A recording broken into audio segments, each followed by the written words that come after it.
Hi, friends. Welcome back to another episode of the SoMAcast, our second regular SoMAcast. This is great. I'm so grateful. Brian and I are so grateful for the tens of viewers that we had on our first episode. Well, Brian, I mean, at least 10. So maybe 10 10 of viewers. But yeah, I guess it could be tens. It could be tens of viewers. Yes, quite exciting. Brian, how are you? How was your week? It's been a good week. Obviously, we're in, I think, our 9th week of stay-at-home quarantine here in Kansas City, and it's okay. I'm fine working at home, but I wish I could leave the home in the evenings and do other fun things. But someday. Yeah, exactly. I'm really grateful for the fact that I get to go out and take a run most evenings, or take a walk, and that's good. I've noticed that a lot of people in my town, so I live north of downtown. You are in downtown Kansas City. A lot of folks up here in my community, a lot of folks are wearing masks, or at least walking on opposite sides of the street. What are you noticing when you go out down there? I definitely see people being attentive to that, especially in the neighborhood, but I will admit I also see a lot of people not being attentive to that, especially at businesses. I've been surprised. I ran to get some takeout food this weekend, and as restaurants are starting to reopen, saw some people sitting in that restaurant, none of them wearing masks, not observing the distancing guidelines, and even the person serving my food wasn't wearing a mask. So I was a little taken aback. I'm sure I'm fine, but it feels like an act of respect and kindness to at least pretend that you're exercising some caution, and I was a little surprised. Yeah. It's been interesting having to transition over with my boys very early on. When we didn't know anything, it was, lock everything down, and now trying to help them understand. But, I got kids whose brains are not fully cooked, and they don't understand future consequences terribly well. So trying to help them understand, yes, I guess you can go to a place, but if you see people in there without masks or social distancing, please walk away from the door. And at least they've been reporting that they're doing that. So that's good. It's nice that you have the excuse of them being young for why they don't think about future consequences. If only it were only the young who practiced such things. True. Well, friends, we're excited to have a guest with us today who is helping disciples of all ages be a part of this new world that we're living in. We are excited to welcome in someone who is not only a friend, but a colleague, Aisha Brooks-Lytle, the Executive Presbyter of the Presbytery of Greater Atlanta. Aisha, how are you, friend? I'm really good, considering all the things, but no, I'm good. I'm learning in different ways.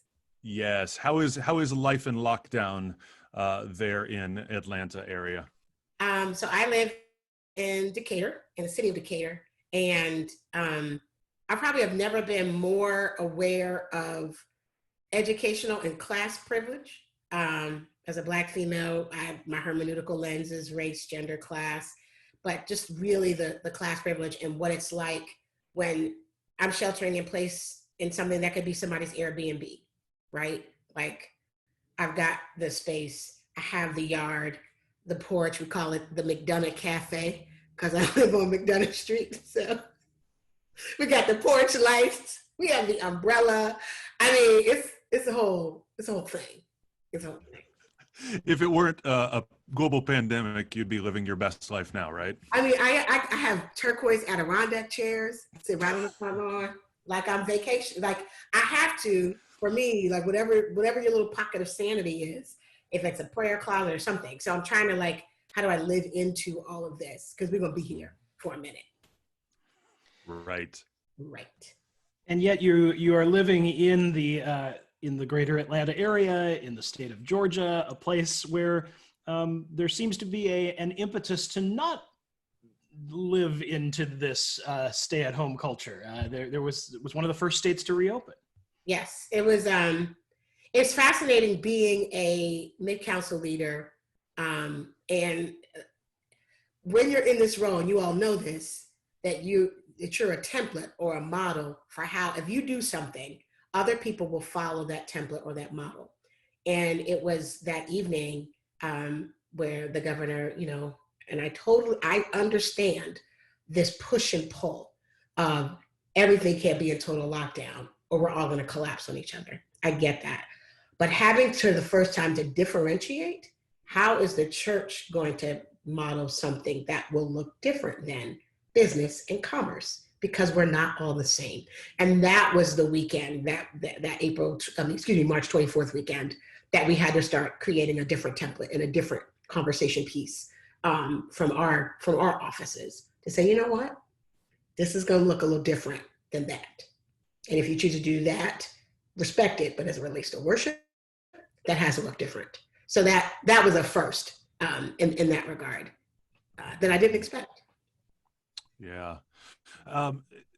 I really like the way you framed that. One of the things that we were taught at Louisville Seminary was they used the phrase that pastors, whether you want to be or not, you are an icon of the holy.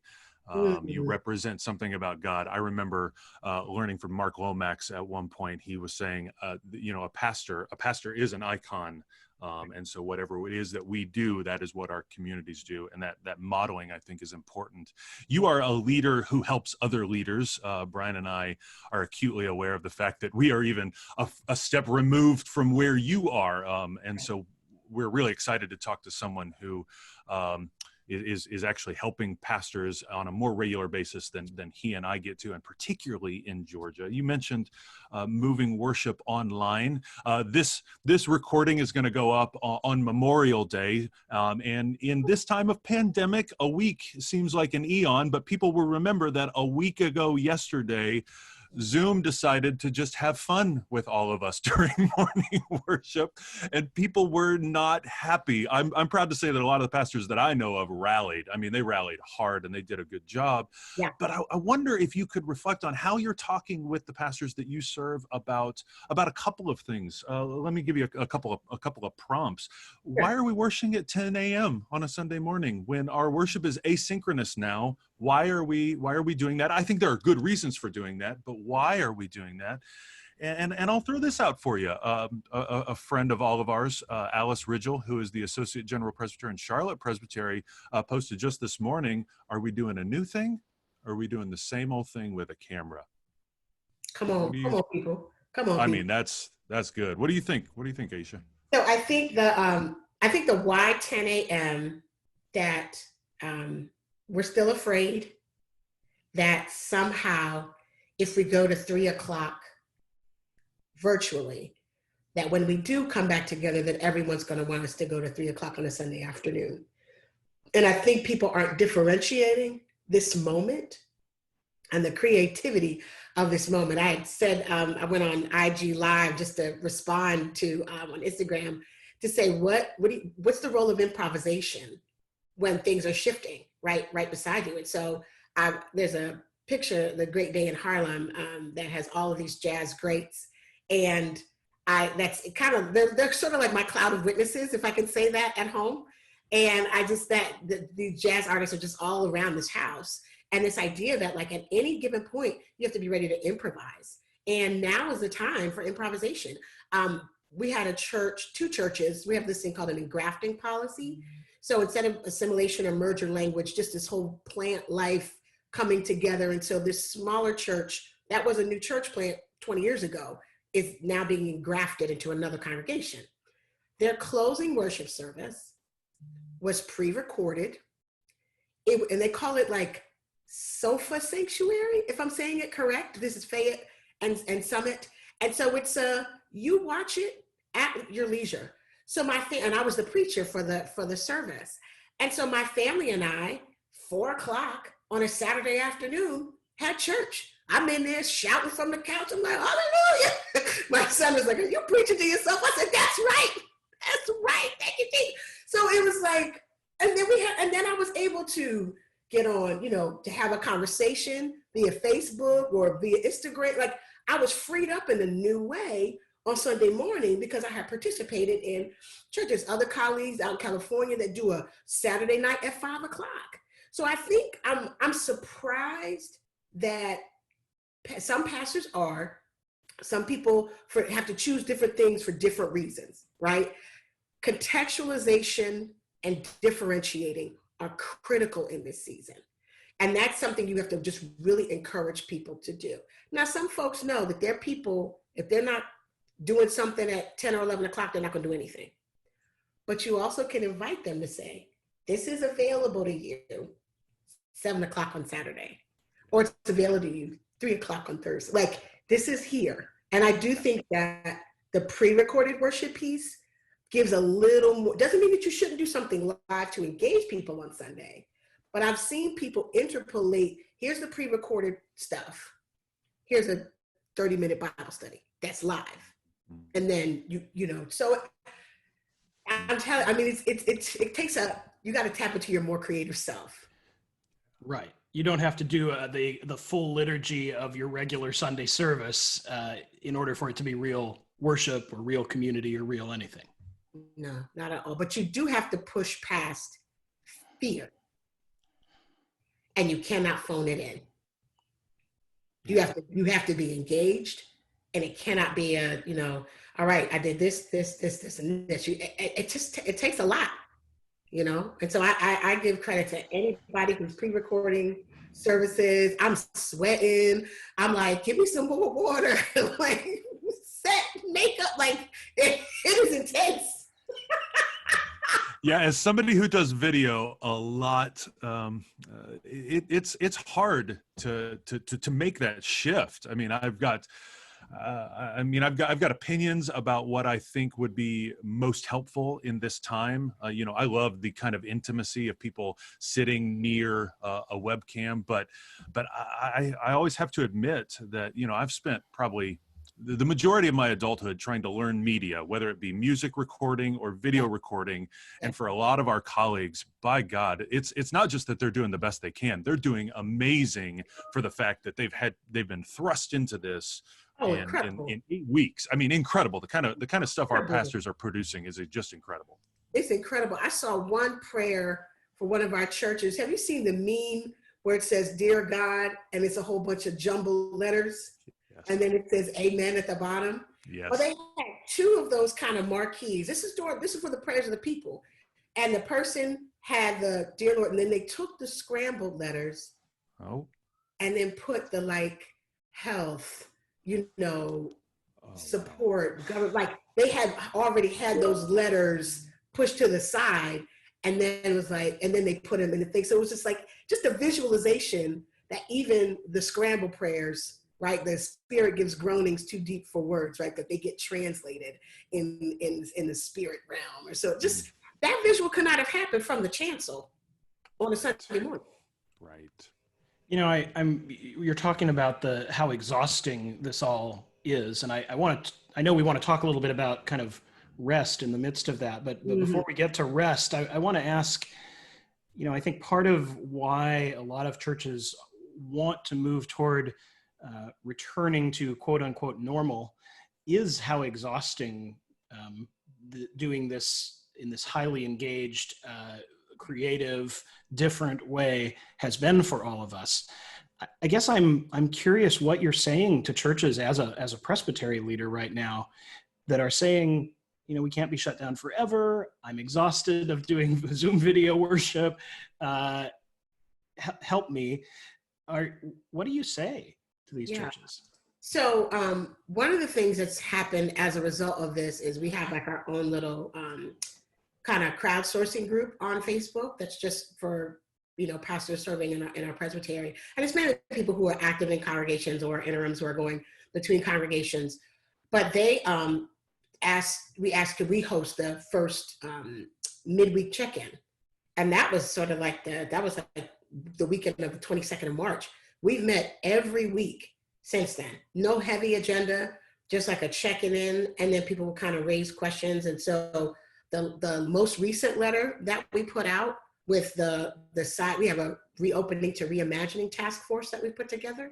And so if you look at our most recent communication to the presbytery, it has phases from the White House, but also like our recommendations for what to do for reopening. So one practical thing you say is, A, you won't have to do this forever. And if you go back, these are the slow steps that you'll have to take. So there's one aspect to say, this won't be for forever. So that's one thing that we're saying.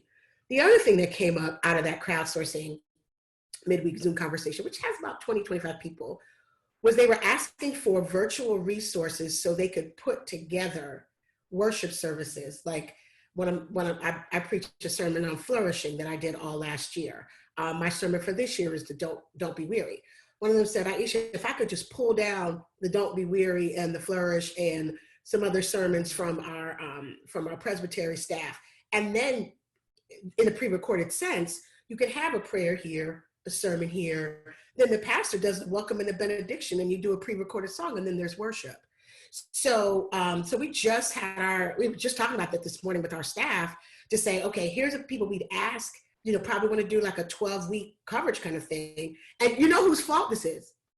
Landon put on the interwebs, hey, America, I'll preach every fourth Sunday. And then my people talking about something, wow, I wish the Presbytery of Greater Atlanta would do something like that. I was like, man, this dude. So I texted him. I said, man, get on my nerves. Gotta put together the database. But honestly, you can only offer these things if you're listening. And so the best way to listen in a virtual world, in reality, is to make sure your notifications are on when things ping and the people in your presbytery have something to say about things that are beneficial to them. So I think listening and then saying, all right, what do y'all want? Like, and not that you can give people everything that they want, right? But you can say, this particular resource that you're asking for to be in a town of preachers filled with seminaries, Presbyterian institutions. I mean, there's such richness, such diversity, it's like, for me, this presbytery is a microcosm of a national landscape of the church. Yeah. And I mean, yes. New church development, we just have so much represented here that it's not hard to say, you know what, we can get about 12 weeks worth of content. And then people could have those resources that they need. And I like that way of thinking, because it really is helping, particularly our congregational folks, really start to, in a real lived sense, understand the truth of what we say we want presbyteries and mid-councils to be. We're here to help you do the mission of Christ better. Thank you for the plug on the fourth Sunday sermon. That I almost forgot, because I'm going to put that in my notes that we have fourth Sundays covered. Amen. That's right. So, friends, as of the publishing of this podcast, Fourth Sunday was yesterday. But every fourth Sunday throughout this time of online worshiping, we're going to put out a sermon for folks to use. You can go to our website, synodma.org, sign up for our mailing list. You'll get all the information. All the information you need is there. But let's we don't have to talk about that too much today. You spoke really well about listening. I mean, that's one of the things. I think you and I have had many conversations about listening, not just listening to one another, but also listening to God. And one of the things that I have always felt strengthened and bolstered by you as a friend is your encouragement of me to make sure my prayer life is up to speed, make sure my connection to God. And so I was not surprised the other day on Instagram when you posted a picture of your dog on the back deck, and you said, I've got to remind myself that it's okay to rest and relax and reflect during the midst of this pandemic. I mean, I got to be honest, there's a certain point when a crisis hits, when a trauma hits, it's all hands on deck, you're running 90 miles an hour, and that's what you got to do. But there comes a point where that's not sustainable, and we've got to understand that that's not sustainable. We got to care for ourselves and help one another care for ourselves. I'm wondering, how are you thinking about that in your own mind? I mean, you shared a little bit about that on Instagram. How are you thinking about that for yourself? How are you talking to your pastors about that? How are you talking to your friends about that? Sabbath and rest is an act of not only care, but it's an act of resistance. How are you thinking and talking about that these days? It's funny. It's funny how God prepares you for, CJ, hi, buddy. Keep that up for 1 second, because I'm going to link these two for you. So Sabbath, when I first got down here to this presbytery, I love Pete Scazzera's work on emotionally healthy leadership. And he has done great work for the Emotionally Healthy Church. emotionally healthy spirituality and emotionally healthy leader. And so our pastors group did the whole book on emotionally healthy leader for 2019. And it was really, really great. But one of his key things in all of his work is Sabbath keeping. I mean, serious 24 hours, stop, rest, contemplate, and delight. And I was really convicted in my ministry earlier on about Sabbath keeping, and particularly coming down in a new role to set the tone. So ironic to have to talk about rest after having talked, they hear me talk about it all the time. If you email me on a Friday, it's going to come up. It's Sabbath. I hope it's not an emergency. Call 911 because it's Sabbath. And in other words, just boundaries, the boundary stuff. So I think talking about Sabbath is we've already been doing that, and just encouraging people to bracket their time, even in a virtual sense, that you are not available 24 hours. People do not have access to you all the time. I don't care if you're looking at puppies and butterflies at midnight. That's your business. Don't answer that. It's their message in the image. Don't do it. Don't do it. So this dog, his name's CJ. His real name is Carl Jr. And he was named after the family that had him. We fostered him and kept him. Well, my late husband's first name was Carl. Yeah. And the ways in which, when you talk about all hands on deck, Carl died slowly from a neurological condition. It was acute the last 5 years of his life. And so everything you're describing about how everybody turned around and all hands on deck and we got to take care of this, this was our family when we were trying to get Carl on hospice in 2014. Right. Carl didn't die until April of 2018. And that was after 2 years in a nursing home. So I know in my mind, body, and heart that you cannot have the same speed, energy, overexertion like you do in an acute sense. Take somebody who has an illness, right? You get them all set up, you get them, and then you have to learn to what I used to call it, to slow dance with God. Yeah. When Carl first got sick, I said, I feel like God is asking me to slow dance.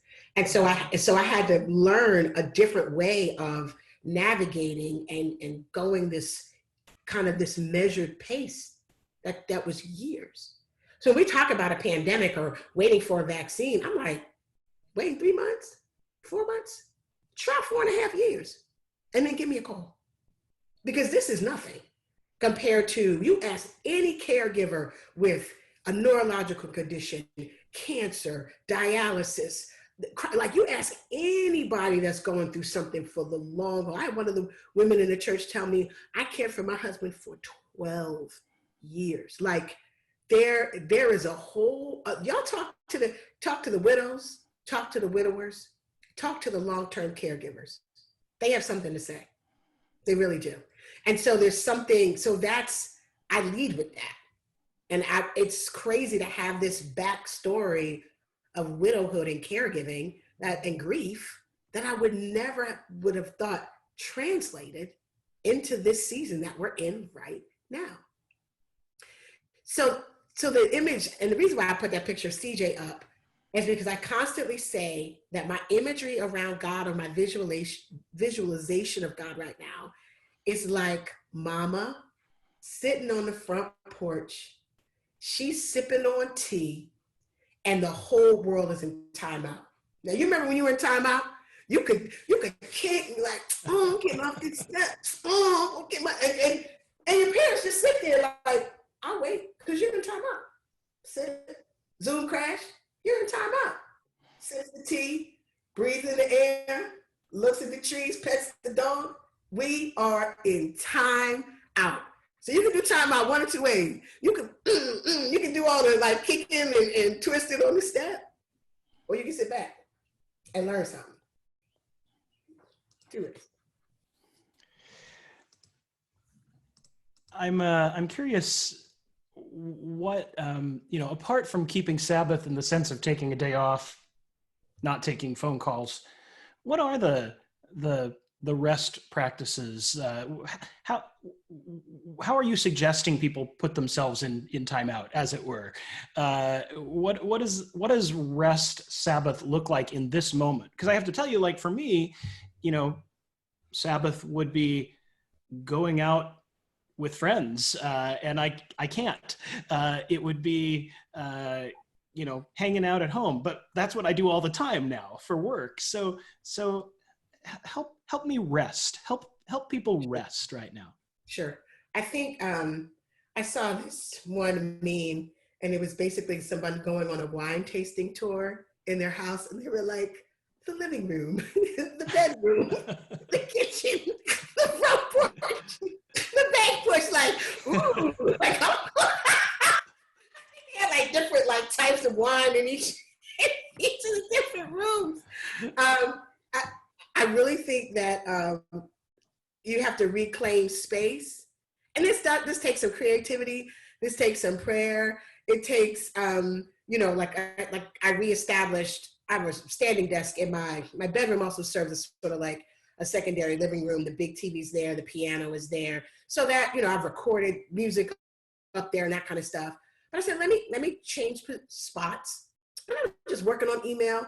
And my mom was just sitting right there, and so recapturing solitude and connectivity. And now I don't know what this is like for non-music people, but I just figure there's some sort of creator part of yourself, right? Like, I feel like the part of being part of God's creation is you were created to create.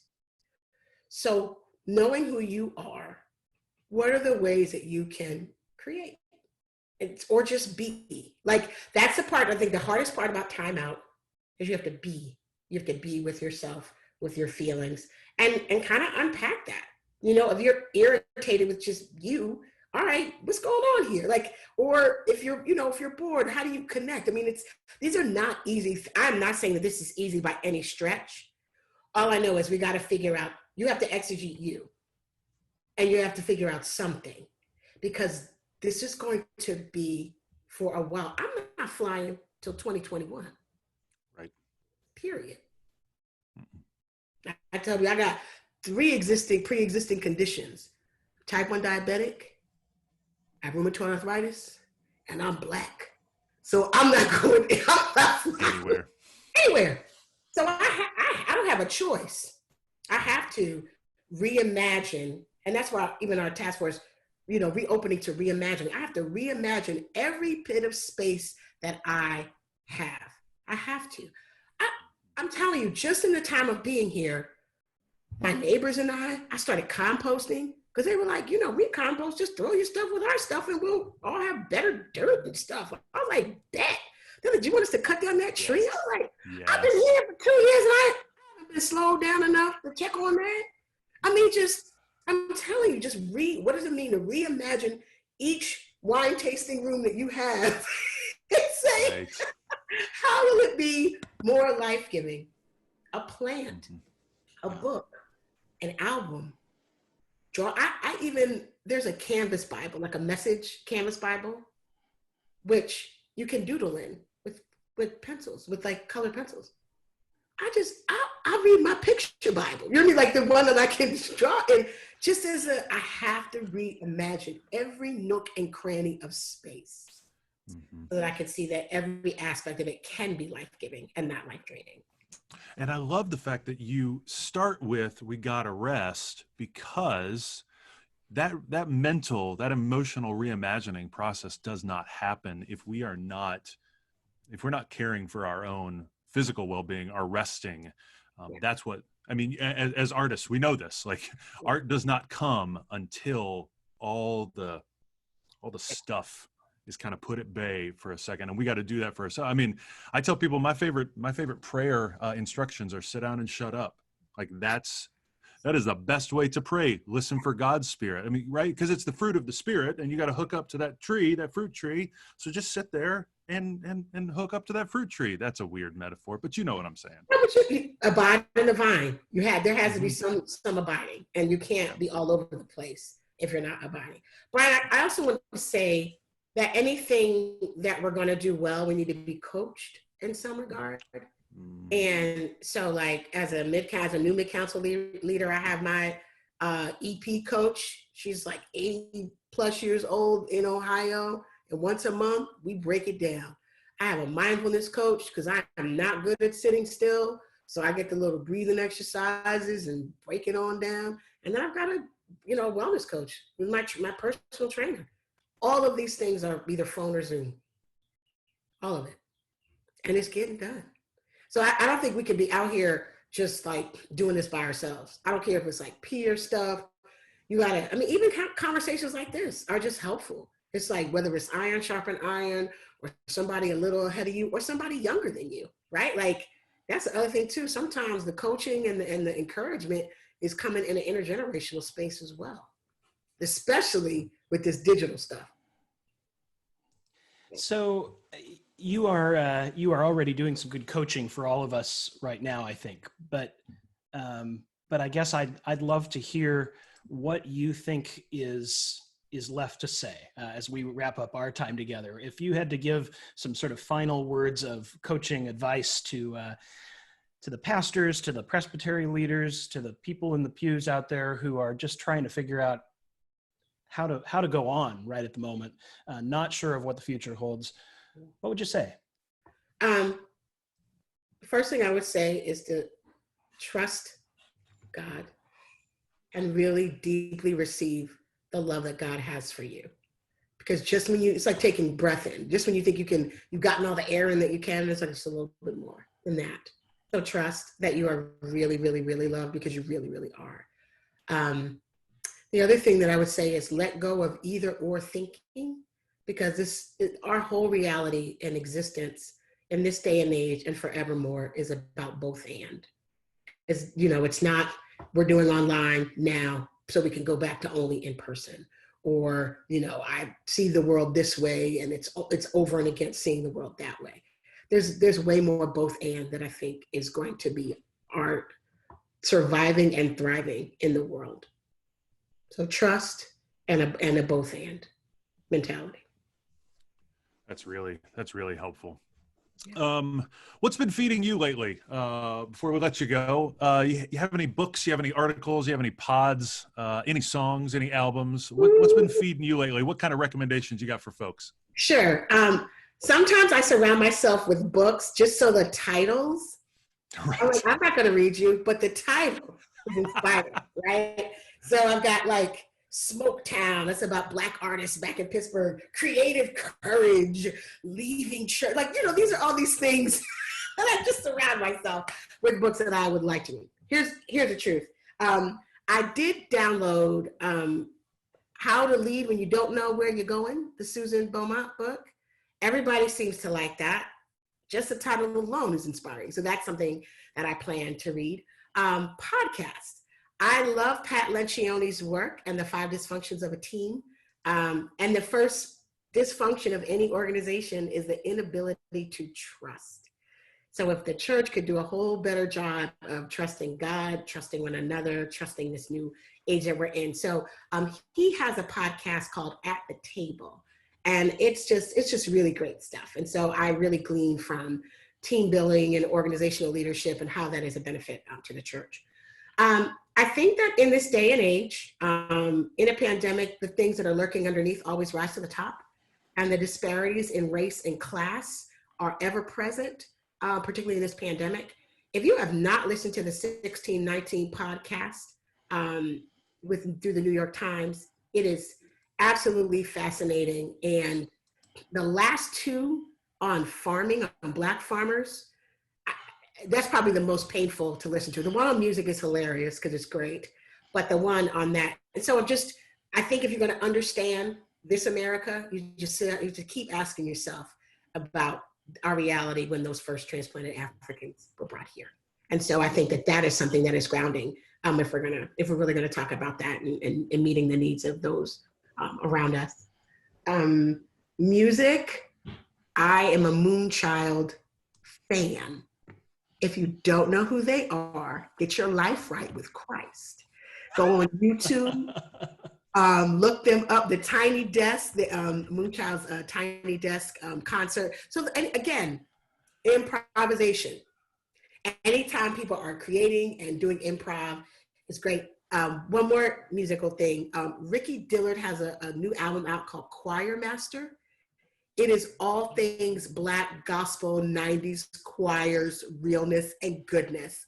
Oh my God, hallelujah today. So you got Moonchild, which is sort of like this fusion jazz kind of stuff. You got Ricky Dillard, Choir Master. And the last plug, I went to school with a buddy of mine named George Burton. He has a new album out called Reciprocity. Straight ahead jazz, New York vibe, gorgeous, just gorgeous. So music and plants, literally, like I buy plants, music and plants and podcasts and trust, laughter, all those things. As Brian and I were doing our pre-conversation planning, and we got to this part where we said we're going to ask for recommendations, I said, she's going to have a bunch, because I mean, you are a full human being. Like, you just soak in the goodness of life, and I'm so grateful to be your friend. I'm so grateful that you thanks for taking time to talk with us. I really think this has been helpful for me, seeing Brian's reactions. I'm gonna speak for Brian. This has been helpful for us, and I think it'll be really nice for folks who are not in what I'm gonna call frontline areas. I mean, you're there in Georgia. You're doing this before a lot of us are doing this, and so I think your experiences, as you said, iron sharpening iron. I think getting to learn from you on this point, I think will be a real benefit. So, Aisha Brooks-Lytle, you are an amazing child of God. Thank you for being with us today. Thank you so much. Thank you, Brian. Thank you, Landon. I appreciate this time. I really do. Thank you. And friends, we will be back next week for another episode of the SoMAcast. We'll see you then. Bye-bye.